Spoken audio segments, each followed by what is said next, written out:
하나님의 말씀입니다.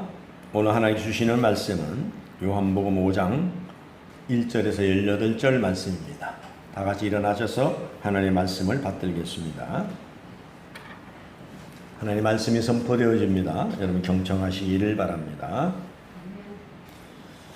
그 후에 유대인의 명절이 되어 예수께서 예루살렘에 올라가시니라. 예루살렘에 있는 양문 곁에 히브리 말로 베데스라 하는 못이 있는데 거기에 행각 5이 있고 그 안에 많은 병자, 맹인, 다리 저는 사람, 혈기 마른 사람들이 누워 물의 움직임을 기다리니 이는 천사가 가끔 못에 내려와 물을 움직이게 하는데 움직인 후에는 먼저 들어가는 자는 어떤 병에 걸렸든지 낫게 되미러라. 거기 38해 된 병자가 있더라. 예수께서 그 누운 것을 보시고 병이 벌써 오래된 줄 아시고 이르시되 내가 낫고자 하느냐. 병자가 대답하여 주여 물이 움직일 때에 나를 못에 넣어주는 사람이 없어. 내가 가는 동안에 다른 사람이 먼저 내려가나이다. 예수께서 이르시되 일어나 내 자리를 들고 걸어가라 하시니 그 사람이 곧 나와서 자리를 들고 걸어가니라. 이 날은 안식일이니 유대인들이 병 나은 사람에게 이르되 안식일인데 내가 자리를 들고 가는 것이 옳지 아니하니라.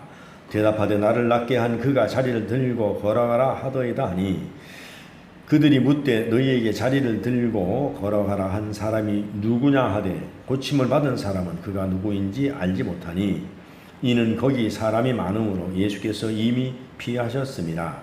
그 후에 예수께서 성전에서 그 사람을 만나 이르되 보라 내가 나았으니 더 심한 것이 생기지 않게 다시는 죄를 범하지 말라 하시니라. 그 사람이 유대인에게 가서 자기를 고친 이는 예수라 하니 그러므로 안식일에 이러한 일을 행하신다 하여 유대인들이 예수를 박해하게 된지라. 예수께서 그들에게 이르시되 내 아버지께서 이제까지 일하시니 나도 일한다 하시매 유대인들이 이로 말미암아 더욱 예수를 죽이고자 하니 이는 안식일을 범할 뿐만 아니라 하나님을 자기의 친아버지라 하여 자기를 하나님과 동등으로 삼으심이니라. 아멘. 앉으시기 바랍니다. 하나님 아버지 감사합니다. 오늘 주시는 말씀이 생명의 말씀입니다. 오늘 주시는 말씀이 온 세계에 있는 모든 사람들이 안고 있는 문제를 고치시는 말씀입니다. 오늘 우리의 문제를 정말로 하나님 베세스다 못에서 38년 된 병자를 고쳤듯이 오늘도 우리가 말씀을 듣는 중에 확고한 믿음으로 우리의 아버지 고질병이 38년 된 병들을 다 고칠 수 있도록 은혜를 내려 주시옵소서. 그래서 하나님을 만나고 하나님 영광을 돌리고 하나님 은혜로 날마다 감사가 넘치는 복된 삶을 살아갈 수 있도록 회복하는 이 시간 되게 하여 주시옵소서. 부족하고 천한 종이지만 하나님 붙드시고 하나님께서 사용하여 주시옵소서. 감사와 영광을 주님께 돌려옵고 예수님의 귀하신 이름 받들어 기도하옵나이다. 아멘. 할렐루야. 1절과 2절을 부르겠습니다. 내 주의 보혈은 내 주의 보혈은 정하고 정하다. 내 죄를 정케 하신 주 나로라 하신다. 내가 주께로 지금 왔으니 십자가의 보혈로 날 씻어주소. 두 손을 가슴에 대고 사모합니다. 약하고 추해도 주께로 나오면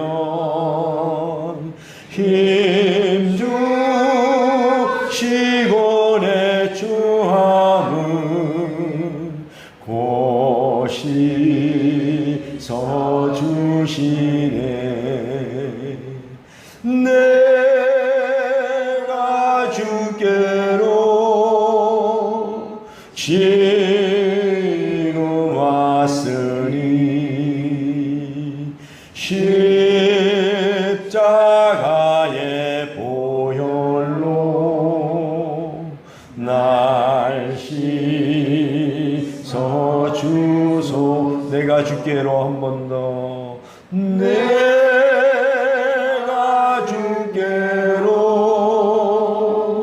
지금 왔으니 십자가의 보혈로 날 씻어 주소서. 아멘. 할렐루야. 옆선에 인사합시다. 참 잘 오셨습니다. 주님이 도와주십니다. 할렐루야. 오늘 제목 한번 따라합니다. 나를 도와줄 사람 없는 세상. 아멘. 오늘 본문에 7절을 한번 띄워주시기 바랍니다. 오늘 본문의 7절 한번 읽어보겠습니다. 시작. 병자가 대답하되 주여 물이 움직일 때에 나를 못에 넣어주는 사람이 없어 내가 가는 동안에 다른 사람이 먼저 내려가나이다. 할렐루야. 오늘 나를 못에 넣어줄 사람이 없어. 세상에는 여러분을 못에 넣어줄 사람 없습니다. 여러분을 고쳐줄 사람 없습니다. 헬라어 원문에서는 안드로폰 우케코라고 하는데 이것은 사람이 없다가 아니라 사람을 가지지 못했다, 그런 뜻입니다. 여러분은 정말 이 세상을 살아가면서 여러분들이 위기를 당했을 때에 여러분이 즉각 부름을 와서 도와줄 사람을 가지고 있습니까? 여러분이 가지고 있어야 되는데 세상에 그런 사람이 없다는 것입니다. 오늘 있다가도 사람은 내일 변절되는 줄로 믿습니다. 아멘. 그래서 그 당시에도 베데스다 연못가에는 수많은 사람들이 몰려들었습니다. 여러분 38년 이 병자 한번 생각해 보세요. 그 베데스다 연못가에 있었는데 거기에는 환자도 와 있었지만은 많은 환자들도 와 있었지만 환자들의 가족들도 와 있었을 것입니다. 그리고 구경꾼들도 와 있었을 거예요. 그런데도 천사가 내려와서 물이 동할 때에 먼저 들어가는 사람이 어떤 병에 걸렸든지 다 고침을 받았더라, 그런 얘기가 성경에 기록되어 있습니다. 그런데 보세요. 도와줄 사람이 없다는 것입니다. 그래서 원문의 뜻대로 하면은 단 한 사람이 없어서, 단 한 사람이 없어요. 그래서 고독해하는 모습을 볼 수가 있습니다. 세상 사람들 이거 갖다 우리가 뭐라고 하냐면 팔꿈치 사회라 그러거든요.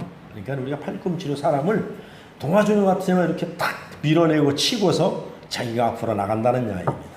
그래서 우리가 사람들의 텔레비전에 나와서 대화하는 사람들을 잘 들어보면은요, 뭔가 위안을 하고 뭔가 사회를 위해서 하는 것 같은데 뭡니까? 팔꿈치로 탁 치고 자기가 한 자리 하려고 나온 사람들 뿐이라니. 가만히 들어보면 다 그래요. 그래서 세상을 평하고 정치평론가라고 나오는 사람들 왜 그래요? 거기 와서 자기가 무언가 이름을 내고 한 자리 하려는 사람들 뿐이라는 얘기입니다. 결단코 국민을 위하는 사람은 없다는 이야기입니다. 그래서 본문에 보면은 그래서 38년 된 병자를 고치는 사건은 예수님의 특별한 인간애를 잘 나타내주고 있습니다. 그래서 예수님의 인도주의, 예수님의 사랑하심, 예수님의 삶의 인간성이 잘 드러나는 그런 대목입니다. 그래서 사람이 없어라고 하는 이 사람에게 예수님은 그 단 한 사람이 되어 주셨다는 것입니다. 단 한 사람이. 할렐루야. 그러면서 아마 예수님은 그랬을 거예요. 내가 여기 있지 않느냐, 오늘 내가 너를 만나려고 여기 오지 않았느냐, 네가 필요로 하는 사람이 여기에 있지 않느냐. 그렇게 아마 한 사람으로서 참 귀한다는 것을 오늘 이 성경 본문의 배경을 통해서 한 사람이 얼마나 귀한가. 그래서 마귀는요, 하나 교묘한지 몰라요. 왜냐면 사람들이 잘 살면 잘 살수록 많은 이웃을 돕고 많은 사람들이 협력하여서 그 사람을 가난에서 벗어나게 하고 질병에서 벗어나게 해야 되는데 그렇지 않아요. 의무만 하면 끝나는 거예요. 그래서 언제부터인가 우리 사회가 보세요. 아무리 교통사고 나서 피를 철철 흘려도 도와준 사람 아무도 없습니다. 거기에는 여러 가지가 내포되어 있지만은 마귀는 그래요. 야, 네가 도와주다 더 악하다면 어떡하냐. 네가 도와준 사람이 차 타고 가다가 사고 나면은 덩태에 씌우는데. 그래서 이런 것들을 텔레비에 자꾸 보여주기 때문에 그래서 여러분들 접촉사고가 조금만 나보세요. 그때는 마음이 좋아서 가요. 아이고 막 됐습니다. 해서 갔는데 가고 난 후에 그 이튿날 전화가 온다는 이야기입니다. 왜? 가서 부모에게 얘기해, 형제한테 얘기해, 친구한테 얘기해. 얘기하다 보니까 야, 이 바보 같은 사람아. 그거는 그냥 병원 입원하면 되는 거야. 그럼 돈 나와. 그냥 가서 입원해. 막 그러거든요. 여러분 사람들이 뭡니까? 정말로 도와주려고 그러는 거예요. 그 사람을요. 악하게 나가는 거예요. 이건 다 사탄의 장난입니다. 아주 교묘하게 사람을 위하는 척하면서 사회를 어지럽히는 것입니다. 그래서 오늘 이 사건의 배경을 보면은요. 그 당시에 보면은 유대인에게는 명절이 3개가 있어요. 거기 보면은 유월절과 오순절, 장막절이 큰 절기로다가 시작됩니다. 그런데 이 유월절 되면은 성경에 보면은 반드시 남자들은 얼굴을 하나님 앞에 보이라 그랬거든요. 그래서 많은 사람들이 이 명절이 되면은 예루살렘으로 온다는 이야기입니다. 우리나라하고 반대되는 게 뭐냐 하면은 우리나라는 도회지에서 시골로 귀향을 합니다. 우리나라 곧 추석이 되잖아요. 9월달 되면은요. 9월달 마지막에 와서 추석이 되면은 많은 사람들이 도회지에서 시골로 부모님을 찾아옵니다. 근데 예루살렘은 반대입니다. 특이합니다. 시골에 있다가 예루살렘 수도에 누가 있어요? 하나님이 계시기 때문에 성전이 예루살렘에 있기 때문에 시골에 있던 모든 사람들이 예루살렘을 향해서 올라온다는 이야기입니다. 우리가 반대되죠. 그리고 우리는 뭡니까? 부모님을 보려고 내려갑니다. 근데 이 사람들은 하나님을 만나기 위해서 도회지로 오는 거예요. 수도로다가. 이것이 완전히 틀리는 거예요. 그래서 명절만 되면은 많은 인구가 예루살렘 왔는데 그 당시에 예루살렘 도시의 규모로 볼 때에 뭐 한 5만 명만 와도 대단한 거예요. 대단한 겁니다. 근데 그 당시에 어떤 문헌에 보면은 5만 명, 어떤 문헌에 보면은 15만 명, 또 어떤 데 보면은 이렇게 얘기해요. 60만이 왔다는 얘기도 있어요. 60만. 그렇게 엄청난 사람들이 모여듭니다. 그래서 절기마다 유월절, 오순절, 장막절마다 모였는데 오늘 본문에 나타난 시기도 어느 절기인지는 성경이 구체적으로 기록되어 있지 않아요. 그러나 우리가 유추해 보면은 아마 유월절이 아니겠느냐 이렇게 짐작을 해봅니다. 이때는 12살 이상 되는 남자들은 특별히 사정이 있을 때만 제외하고는 의무적으로 예루살렘으로 다 올라와야 되는 거예요. 성경에 예수님도 부모님 따라서 12살 되던 해에 예루살렘 올라갔다가 잃어버린 적도 있잖아요. 당시 예루살렘의 작은 도시가 전국의 명절을 지내러 올라온 사람들로 꽉 찼다는 얘기입니다. 그리고 또 올라오면 10월에 있다가 예루살렘 오면은 뭐예요? 볼거리도 많다는 이야기입니다. 옛날에 시골 사는 사람들은 우리나라에도 보면은 친구 따라서 장에 간다 그랬어요. 왜? 장에 가면은 볼거리가 많은 거예요. 지금 여러분들이 대도시 살다가 장날 가면 별로 볼 게 없고 백화점이나 아울렛 같은 데 가서 보다가 장날 가면 별거 없지만은요. 옛날 어르신들은요. 시골에 살다가 장날만 와도요. 대단했어요. 볼거리가. 대단했습니다. 그런데 예루살렘으로 많은 사람들이 올라오면은요. 볼거리가 굉장히 많았던 거예요. 근데 이때 예수님의 제자들도 예수님을 따라서 예루살렘에 들어왔는데 제자들도 볼거리가 많아서 눈이 휘둥그레지는 거예요. 그래서 제자들도 아마 생각해 보면은 시장 구경을 나가지 않았겠느냐. 사람 구경을 가지 않았겠느냐. 그래서 여기에 유월절에 모인 사람들은 각기 반가운 사람들을 만나서 이야기꽃을 피우는 등 정신이 없습니다. 그래서 오직 예수님만이 제자도 동반하지 않으시고 홀로 조용히 행동하십니다. 이 예루살렘에서 가장 외로운 사람이 누구일까? 예수님 아마 생각하지 않았을까? 가장 불쌍한 사람이 누구일까? 그래서 생각한 끝에 혼자서 조용히 찾아간 곳이 바로 베데스다 연못이 아니었겠는가? 우리가 한번 소설 아닌 소설 한번 적어보는 것입니다. 그리고 거기에 찾아가셔서 맞아주는 사람이 아무도 없습니다. 예수님이 누군지도 모릅니다. 많은 사람들이 다 자기가 가지고 있는 고통과 애로와 그 불편함으로 말미암아 자기만 생각하는 것이 사람은 인지상정이거든요. 아픈 사람은 아픈 사람대로, 많이 아픈 사람 많이 아픈 사람대로. 여러분 우리나라에도 보면 옛날에는 병원이 별로 없었어요. 우리가 어렸을 때만 해도 거의 뭐 시골에는 의원이 없었습니다. 있어봐야 침쟁이, 한의원도 아닙니다. 그냥 침 놓는 집, 심쟁이, 거기뿐입니다. 가면은 그냥 방바닥에 엎어놓거나 누워놓고 그냥 침 찌르는 것 뿐입니다. 그리고 뭐 갈 데가 거기밖에 없으니까 그런 데 가는 거예요. 그러니까 많은 질병들이 있었어요. 그럼 어디에 가요? 온천을 찾아갑니다. 온천을. 근데 온천이 아무리 멀어도 동네마다 꼭 그런 그 온천이 하나씩 있잖아요. 거기 가면은 뭐 피부병이 낫는다. 제일 많이 나는. 그 다음에 허리가 나는. 옛날 어른들은 허리를 많이 다쳤어요. 그 다음에 많이 나는 것이 피부병이고, 그 다음에 많이 나는 것이 종기입니다. 종기. 근데 안 나니까 그런 데 가는 거예요. 그래서 저도 충청도 살 때에 우리 있는 데서 한 20리 떨어져요. 거기가 어디냐면 초정약수입니다. 여러분 요즘은 뭐 매스컴이 발달돼서 많이 나오지만은 초정약수를 길이 없어요. 옛날에는. 우마차길 가다가 나중에 오솔길로 변하거든요. 그럼 온 동네 사람들이 소문을 내요. 야, 몇 월 며칠 날 우리 초정약수 갈 사람들 전부 모이라 그러거든요. 그럼 저도 어린 나이에 옛날에 가져갈 게 없어요. 그러면 주전자 아니면 병 이런 거 들고 가거든요. 그냥 가요. 가면 거기 둘러 앉아가지고 물부터 마시고 씻고 머리 감고 그리고 옵니다. 근데 낫는지 안 낫는지 저는 몰라요.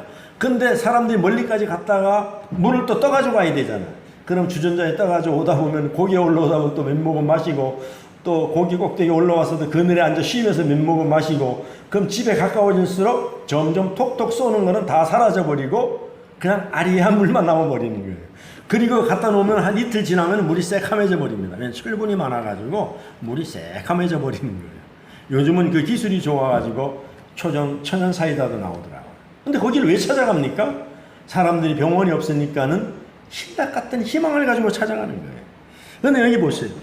그런데 여기 베데스다에도 아마 그런 심정으로 많은 사람들이 찾아왔을 것입니다. 어떤 병이 걸렸든지 다 낫는다고 성경에 기록되어 있으니까요. 그래서 베데스다 연못에 찾아왔는데 예수님이 히브리어로 집을 뜻하는 말입니다. 베들레헴의 베스는 집을 뜻하는 것이고 레헴은 떡이거든요. 그래서 베들레헴은 떡집이거든요.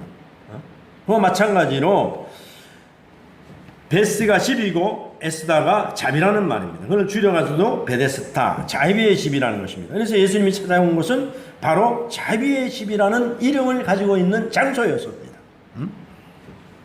연못이었습니다. 그런데 이 연못에 있다가 물이 동할 때 먼저 들어가는 기적으로 병을 낫는 수가 있다는 것입니다. 그런데 많은 사람들이 전국에서 몰려듭니다. 얼마나 많은 사람들이 각양각색의 성격을 가진 사람들이, 모양을 가진 사람들이, 병을 가진 사람들이 몰려듭니다. 그런데 여기에 38년 된 병자가 있었다는 것입니다. 오늘 6절을 한번 읽어보겠습니다. 오늘 본문 말씀 6절을 시작. 예수께서 그 누운 것을 보시고 병이 벌써 오래된 줄 아시고 이르시되 내가 낫고자 하느냐. 도와주는 사람이 없는 38년 된 병자를 주님께서 눈에 들어왔습니다. 그런데 도와줄 사람이 없다고 이 사람이 예수님을 보자마자 하소연을 합니다. 나를 도와줄 사람, 내가 물이 먼저 동할 때에 먼저 들어가야 되는데 나를 도와줄 사람이 없어서는 한 번도 들어간 적이 없다는 이야기입니다. 그래서 마지막에 소원이 한 번 있는데 아마 그랬을 거예요. 선생님이 누구신지 모르지만 나를 이 못에다가 좀 넣어줄 수 없겠습니까? 그렇게 했을지도 몰라요. 그런데 이 환자의 모습을 한번 생각해 보세요. 내 마지막 소원입니다, 선생님. 한 번만 저기다 좀 넣어주세요. 그럴 수도 있어요. 왜냐하면 우리나라 말에도 그런 말 있잖아요. 김병의 효자 없다고. 아마 이 사람도 오랫동안 앓다 보니까 가족들이 처음에는 찾아왔겠죠. 처음에는 도와주려고 왔겠죠. 그런데 점점 가족들이 외면을 당하고 찾아오지 않지 않았을까. 가족들이 김병에 다 떠나가 버리가 없는 거예요. 그러니 또 병이 빨리 날 기색도 없으니까는 누가 와서 매일 또 도와주겠습니까? 교통이 좋은 것도 아니고. 누가 거기 와서 병바라지를 해주겠습니까? 도울 필요가 없는 거. 이제는 날 수 없다고 사람들이 간주해 있기 때문에, 날 수 없다고 가족들도 소망을 잃었기 때문에, 포기했기 때문에 오히려 이 사람은 더 비참했을지도 몰라요. 그러니까 주님이기 때문에 그런 심정을 알았다는 것입니다. 그래서 어떤 학자들은 그래요. 38년을 성경적으로 말하면은 이스라엘 백성들이 출애굽해서 들어가는 한 해하고 나오는 한 해하고 따지면은 38년이라는 겁니다. 2년을 빼고는 그 하고 똑같은 횟수다 이렇게 얘기를 하거든요. 그래서 이 사람 또한 비참한 것은 여기 와서 넣어줄 사람이 없다는 것입니다. 그런데 오늘날 같이 좋은 병원이 있는 것도 아니고, 오늘날 같이 우리나라가 의술이 얼마나 발달되었습니까? 그래서 지방이 의술이 어려워지는 것이 뭐냐 하면요, 고속 KTX가 있고 부산 같으면 비행기가 있으니까요, 전부 서울로 가버리는 거예요. 전부 서울로 가요. 우리 친구도 한참 안 보여. 그래서 전화했더니 어디냐 그러니까 세브란스 병원에 있다는 거. 뭐 하냐? 허리 수술하러 갔다. 그러니까 여기서 해도 되는데 전부 다 서울로 올라가는 거예요. 그런 이제 포항도 KTX가 들어오고 SR이 들어오거든요. 9월 1일부터 SR이 들어온다. 그러니까 포항은 영도 이쪽에 있는 사람들이 전부 서울로 올라가 버리는 거예요. 서울로 올라가요. 조금만 일이 있어도 전부 서울로 가요. 내 아는 사람도 하나 어디 갔다는 거예요. 어디 갔냐니까 서울이래. 서울 뭐 하러 가니까 서울병원에 있다는 거예요. 뭐 하는데 보니까 어머니 모시고 병원에 왔다는 거예요. 아니 뭐 아침 일찍 가서 그러면은 차 타고 얼마나 힘들었겠냐 그러니까 그렇게 안 갔다는 얘기예요. 차 타고 아침에 새벽에 달리면 3시간 만이면 들어간다는 거예요. 서울까지. 아니 KTX 타려고 서울역까지 가는데 1시간, KTX 타고 오는데 1시간 40분, 또 거기서 내려가지고 차 타고 또 집에까지 가는데 40분 더 걸린다는 얘기예요. 그러니까 고속도로가 좋으니까 3시간 만이면 병원까지 가는데 뭐하러 KTX 타고 가느냐 이거예요. 길이 그만큼 좋은 거예요. 차도 좋고 고장도 안 나고. 그러니까 어머니를 모시고 한 달에 2번씩 매번 그렇게 통원 치료하러 거기를 가는 거예요. 그러니까 그 사람은 상당히 효자니까 그렇죠. 교통이 좋으니까는 병원이 한쪽으로 쏠리게 돼 있어요. 그래서 지방에 있는 사람들이 다 소멸되는 거예요. 병원도 소멸되고 다른 것도 소멸되고, 숙박업도 마찬가지예요. 교통이 좋으면은 사람들이 불편한 데서 못 잡니다. 그래서 그냥 다 둘러보고 그냥 차 타고 그냥 가버리는 거예요. 집으로 가버리는 거예요. 그래서 교통이 좋다고 해서 반드시 다 온 국민이 다 행복한 것은 아니라는 이야기입니다. 그런데 그 당시에 이 베데스다 연못에는 교통도 나쁘죠. 그리고 얼마나 또 불결했겠습니까? 의술이 좋지 않아서. 그런 곳에. 그래서 정말로 이 많은 환자들이 몰려들어서 고통을 당하고 있는 현장에 우리 주님이 찾아가셨다는 이야기. 그리고 이 38년 된 이 병자가 눈앞에 들어왔어요. 가장 불쌍하게 보였다는 것입니다. 그래서 여러분, 어떤 부류의 사랑을 하고 있습니까? 여러분, 우리는 나를 사랑해 주는 것만큼 나도 사랑할 것이다라는 것을 생각하면 안 됩니다. 우리 예수님은요, 다른 종교들은 뭐냐 하면은 앉아서 기다리는 종교가 아니고 찾아가는 종교입니다. 자기들이 뭔가 하기 위해서 전부 싸고 이고 매고 지고 전부 찾아갑니다. 근데 우리 기독교는요, 우리가 종교라고 할 수 없지만 대단한 것이지만, 우리가 종교라고 해야 이해가 가기 때문에 기독교도 종교라고 하지만, 우리 기독교는요, 하나님이 찾아오시는 종교예요. 예수님이 찾아오시는 종교예요. 그래서 예수님이 가장 자비를 가지고 38년 된 가장 소외된 것을 베데스다를 찾아갔는데 거기에 38년 동안 다리를 절고 걷지 못하는 사람이 있었다는 것입니다. 그래서 찾아가신 하나님, 먼저 사랑을 베푸시는 하나님이셨습니다. 우리는 본문에서 전혀 생각하지 못했던 사람을 일부러 찾아가시는 이 예수님의 모습을 한번 생각해 보시기 바랍니다. 적극적이고도 주도적으로 가장 외로운 사람을 찾아가십니다. 외롭다는 것이 얼마나 무서운 일입니까? 질병이 무서운 것이 아니라 실상은 고독이 무서운 것입니다. 할렐루야. 그래서 죽음보다 더 무서운 것이 고독이라고 하지 않습니까? 죽음보다. 그래서 우리가 정말로 사람들이 혼자서 밤길을 갈 때 혼자 가면은 더 무서워요. 외로워요. 그런데 사람들이 몇 사람이 같이 가면은 든든합니다. 든든해. 덜 외롭고 덜 무섭다는 겁니다.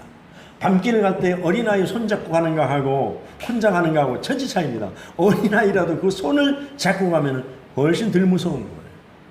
밤길에 아무것도 모르는 강아지를 한 마리 우리가 같이 데리고 밤길을 걸어가도 훨씬 덜 두려운 거예요.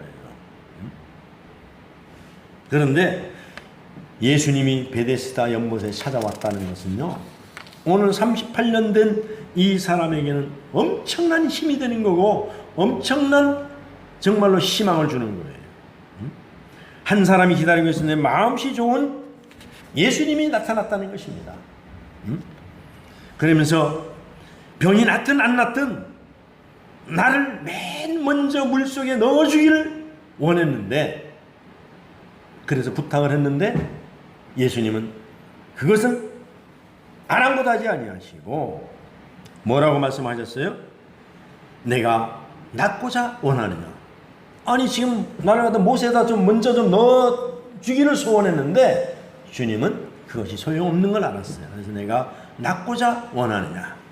할렐루야. 근데 이 사람은 원래가 믿음이 없어서 그런지 아유 고쳐주세요 이런 얘기가 아닙니다. 엉뚱하잖아요. 나를 넣어줄 사람이 또 없다는 거예요. 나를 좀 넣어줄 사람이 좀 넣어달라는 이야기입니다. 어찌 생각하면 참으로 내가 낫고자 원하느냐, 이게 불필요한 질문이죠. 아니 병드는 사람한테 가가지고 네가 병 낫기를 원하느냐, 그거 당연하죠. 그런 것을 물어본다는 것은. 낫고자 하는 소망이 있느냐는 것입니다. 소망이 중요합니다. 소망이 있는 사람은 살 수가 있습니다. 그러나 본인이 소망을 잃어버리면은 다른 사람이 어떻게 할 수 없다는 것을 지금 주님이 말씀하고 있습니다. 그래서 여러분들이 오늘 복음송 불렀잖아요. 그렇죠? 하나님 만나면 끝난 거예요. 절대로 포기하지 말아라. 절대로 포기하지 말라는 얘기예요. 할렐루야. 아멘. 그래서 가장 무서운 죄가 뭐냐면 절망이라는 거예요. 절망. 어떠한 경우에도 소망을 잃어버려서는 안 됩니다. 그러므로 우리는 대화하는 가운데서라도 상대방에 대해서 실망했다는 것 말만큼 좌절을 주는 것은 없어요. 그래서 아이들에게도 가장 소중한 것이 뭐냐면은 우리가 너에게 실망했다 이런 얘기는 절대로 하면 안 됩니다. 너는 가능성이 있다.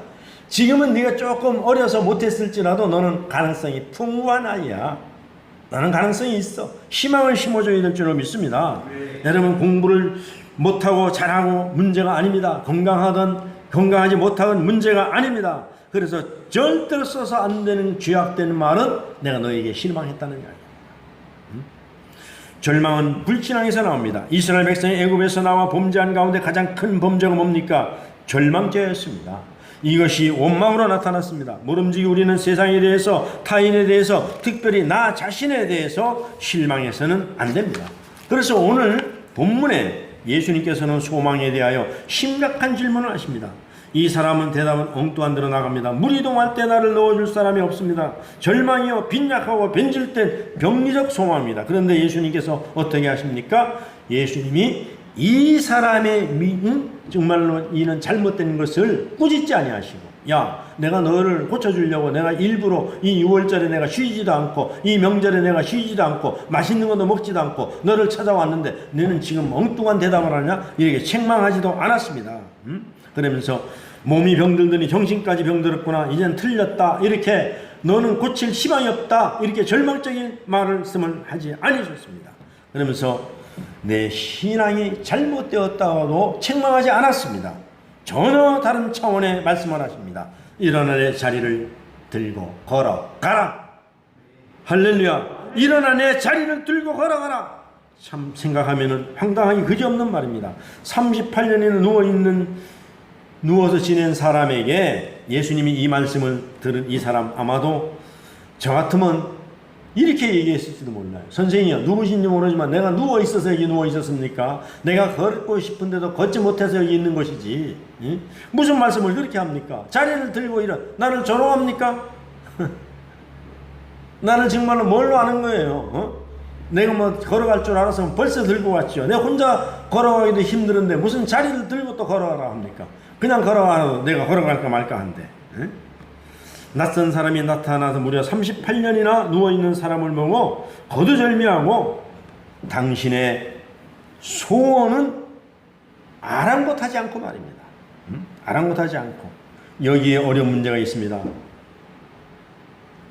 아무도 모르는 사람이 와서 자리를 들고 일어나라는데 어렵지 않습니까? 여러분들 같으면. 그런데 여기에 바로 뭡니까? 믿음이라는 것입니다. 주님께서는 이 사람이 어떤 믿음이 있는가를 보고자 내 자리를 들고 일어나 걸어가라는 거예요. 소망이 있는가를 보는 거예요. 네가 낫고자 하느냐? 그 소망이 네 마음속에서 지금까지 싹트고 있었느냐? 이것을 물어보는 거예요. 오늘 주님이 여러분들에게 와서 묻습니다. 오늘 네 몸속에 있는 그 질병이 낫기를 원하느냐? 네 문제가 있는 것을, 네 문제가 해결되기를 원하는 그 소망을 지금도 가지고 있느냐를 묻고 계십니다. 할렐루야. 우리가 씨앗을 심어도 이 씨앗이 싹이 날 수 있는가 없는가를 우리가 물에 띄어서, 소금물에 띄어서 확인하지 않습니까? 오늘 우리 주님이 그 작업을 하고 계십니다. 이 사람에게 낫고자 하는 그 믿음의 희망의 싹이 있는가를 보는 거예요. 할렐루야. 그러면서 뭐라고 얘기합니까? 먼저 네가 지금까지 가지고 있었던 그 믿음을 포기하라는 것입니다. 그게 뭡니까? 너가 조금 전에 나한테 저 연못에 넣어달라고 하는 그것을 포기해야만이 다른 길이 열린다는 이야기입니다. 그러니까 우리가 지금까지 해왔던 경험, 지금까지 해왔던 지식, 지금까지 해왔던 모든 것들을 여러분이 버려야 됩니다. 그리고 예수님만 믿겠다는 믿음으로 새로 거듭나야 될 줄로 믿습니다. 내가 가졌던 소원을 포기하는 것입니다. 연못에 들어가고자 하는 그 소원이 잘못된 것이니 포기하라는 그런 암시가 있는 것입니다. 그 다음에 둘째로는 내가 누구냐고 묻지도 말라, 따지지도 말라. 흔히 우리는 알고서 믿겠다 생각해보고 믿겠다고 합니다. 그러나 지금 누군지 모릅니다. 누구냐고 묻지 마라. 참 어려운 믿음입니다. 그래서 많은 여러분들이 부흥 강사를, 목사님들을 통해서 들어봤을 때 묻지 말고 덮어놓고 믿어라. 그럴 때 어떤 목사님들은 성경을 펴놓고 믿어라 그러는데, 예수님도 그거에 나를 묻지 말고 따지지 말고 믿으라 이겁니다. 그거는 강력한 네가 정말 낫고자 하는 그 믿음이 있는가를 확인하는 거예요. 할렐루야. 여러분, 우리나라에 병든 사람들이 그러잖아요. 여러분, 병든 사람은 병 낫기는 지푸라기라도 잡는 심정입니다. 그래서 그런 것들을 이용해서 사기치는 사람들이 가장 사기가 잘 먹게 들어가는 거예요.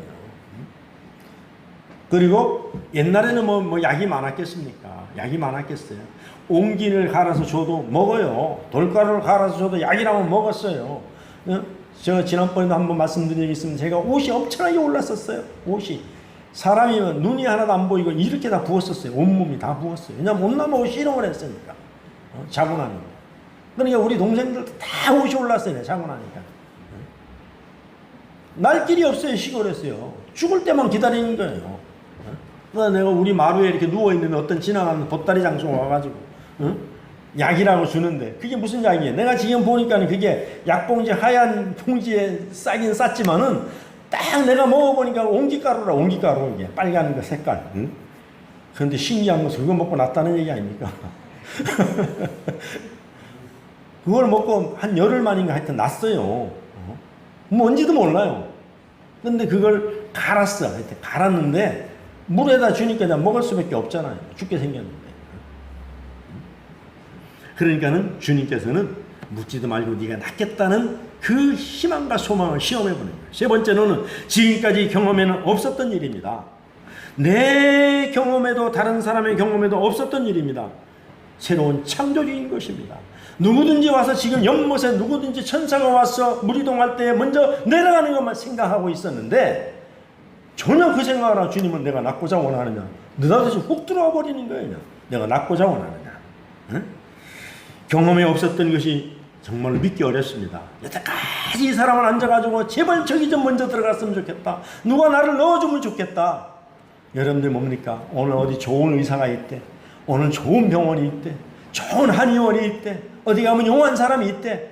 계속 그것만 들어왔는데 오늘 예수님이 내 자리를 들고 일어나 걸어가라. 새로운 창조적인 얘기를 할 때에 여러분 믿어지지 않는 거예요. 여러분, 우리 주님은요, 우리가 아는 걸 갖고 고치는 분이 아니에요.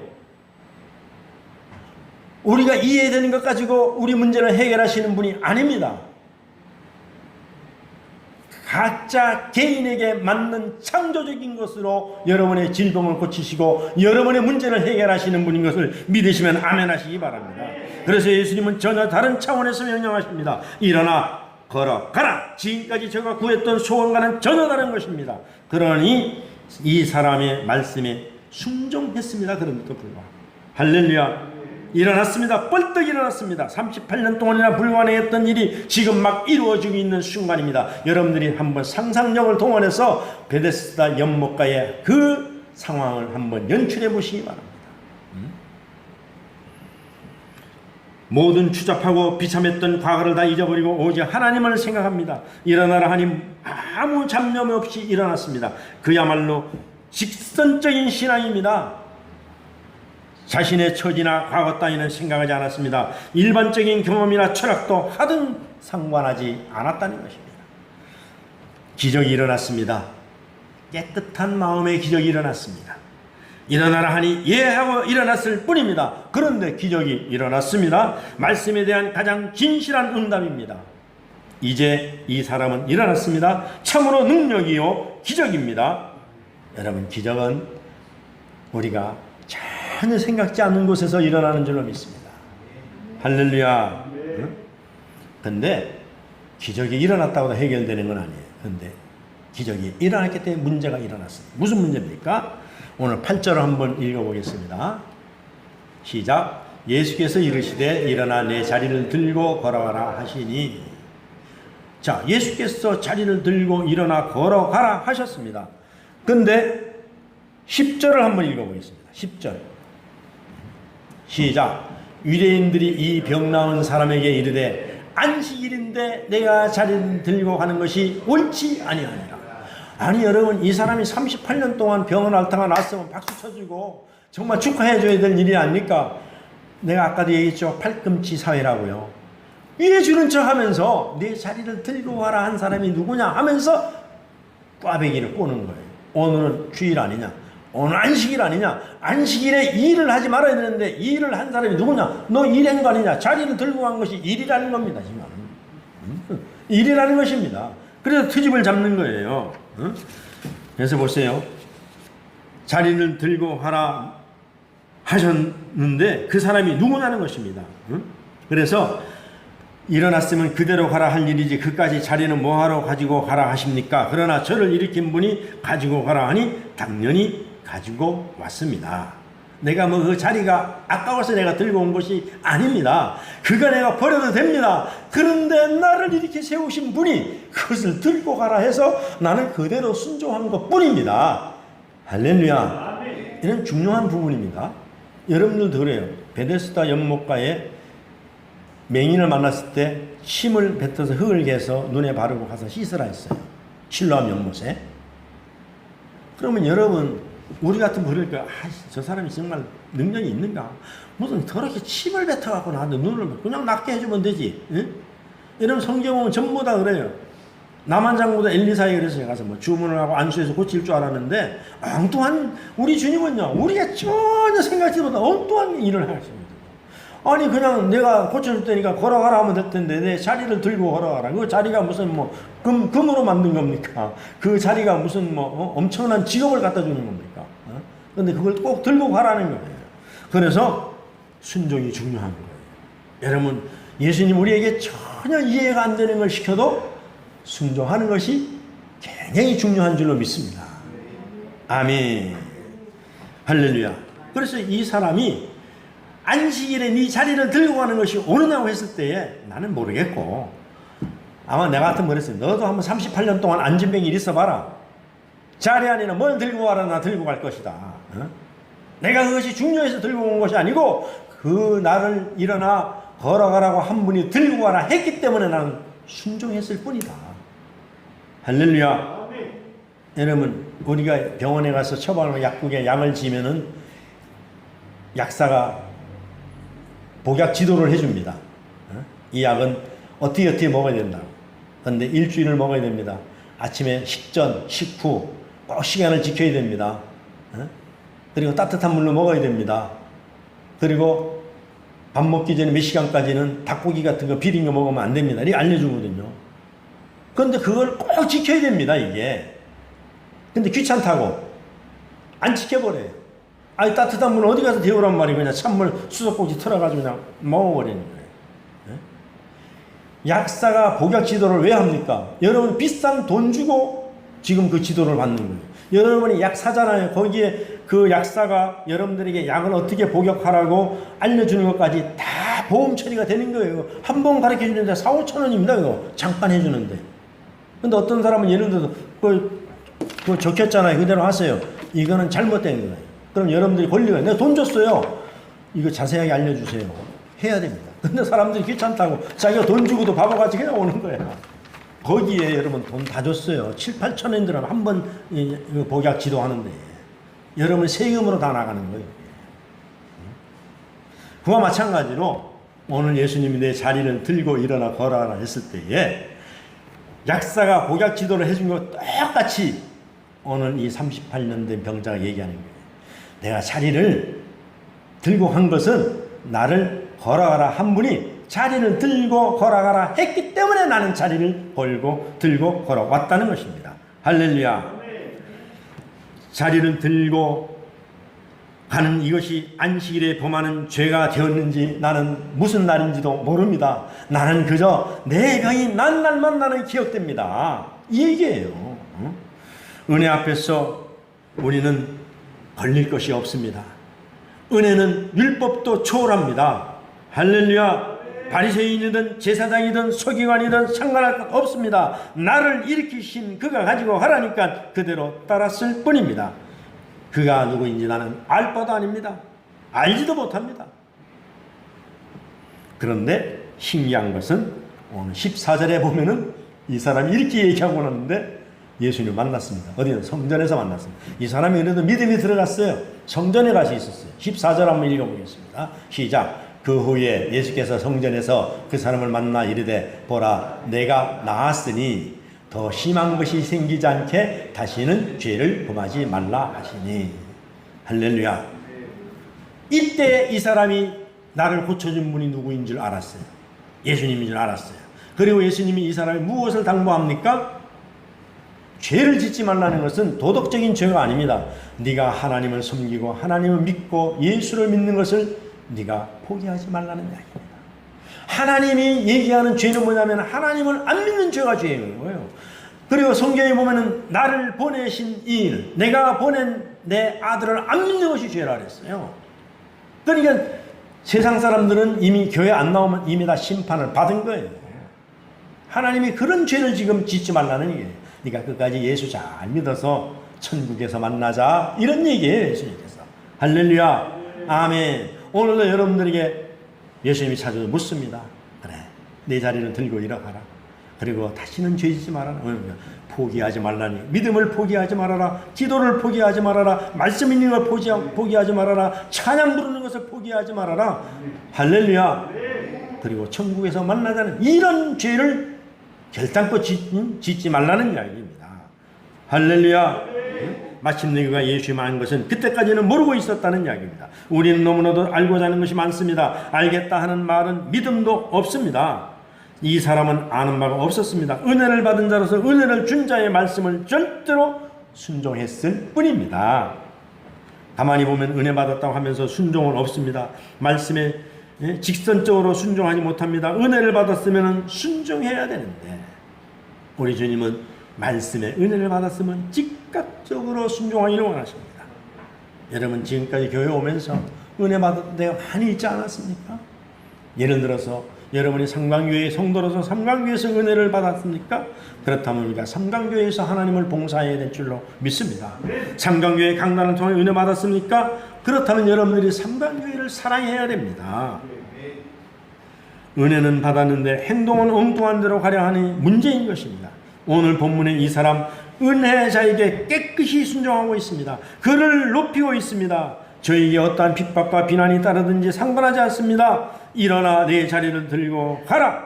그대로 따른 때에 놀라운 기적이 있었던 것입니다.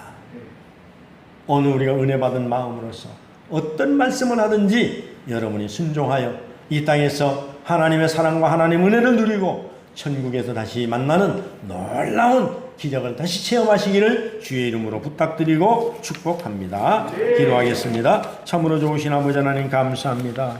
오늘 아버지 38년 된 이 병자를 주님께서 이 6월절 명절에 친히 찾아가셔서 내가 낫고자 원하느냐 내 자리를 들고 일어나 걸어가라 했을 때에 이 사람이 아무런 반응도 없이 아버지 안에 그대로 순종했을 때에 하나님의 영광이 나타난 줄로 믿습니다.